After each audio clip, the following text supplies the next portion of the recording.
NDA की छूट का जवाब है और आने वाले 2024 के चुनाव का ट्रेलर था।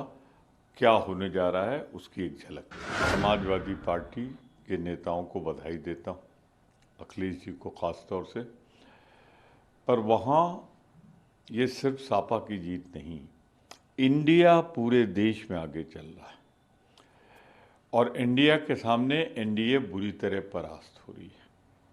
ये एक चीज़ साबित करता है कि इंडिया के स्वरूप को सिर्फ नेताओं ने नहीं बल्कि कार्यकर्ताओं ने और जनता ने भी स्वीकार कर लिया है। जीत एक चीज़ होती है, पर इतना बड़ा अंतर पहले राउंड से।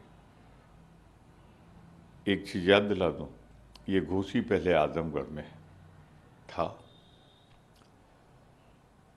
1989 में यहीं से मोहसिना किदवई जीती थी 78 के चुनाव में। यहीं से जब परिणाम आया था तो पूरे देश का परिणाम बदल गया था।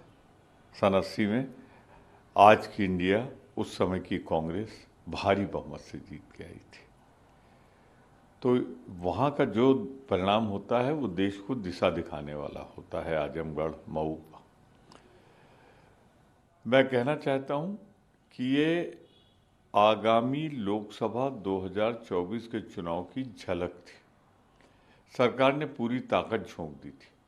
जब वो एक उपचुनाव नहीं जीत पाए हैं तो फिर लोकसभा के सारे चुनाव में उनकी वो दुर्गत होगी जिसकी वो कल्पना नहीं कर रहे हैं, क्योंकि जनता ऊब चुकी है।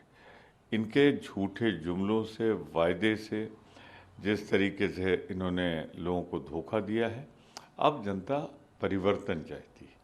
तो घोसी का उपचुनाव इंडिया की स्वीकार्यता और एनडीए की छूट का जवाब है और आने वाले 2024 के चुनाव का ट्रेलर था।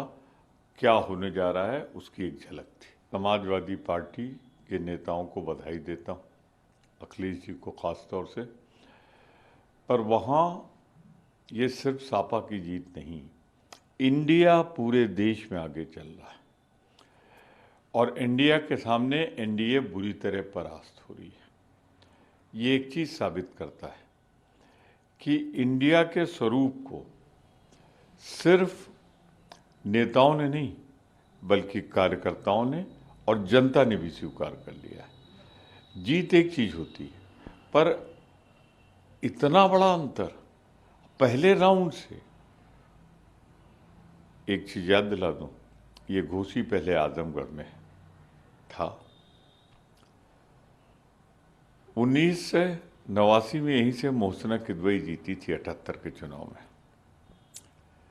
यहीं से जब परिणाम आया था तो पूरे देश का परिणाम बदल गया था।